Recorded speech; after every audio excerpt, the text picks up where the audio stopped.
नमस्कार, मैं हूं रागनी वर्मन और आप देख रहे हैं राष्ट्रीय जगत विजन न्यूज। छत्तीसगढ़ के मुख्यमंत्री विष्णुदेव साय आज मध्य प्रदेश दौरे पर हैं और उन्होंने बताया कि शाम को रायगढ़ के निर्धारित कार्यक्रम में भी सहभागिता करेंगे। अब सुनिए मुख्यमंत्री विष्णुदेव साय ने मध्य प्रदेश जाने से पहले क्या कहा। ग्वालियर जा रहे हैं,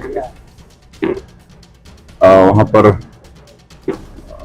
अपने जो हरी भूमि के ब्यूरो चीफ है, उनके पिताजी का निधन हुआ है, तो हम बैठने जा रहे हैं। फिर शाम को एक रायगढ़ में भी कार्यक्रम।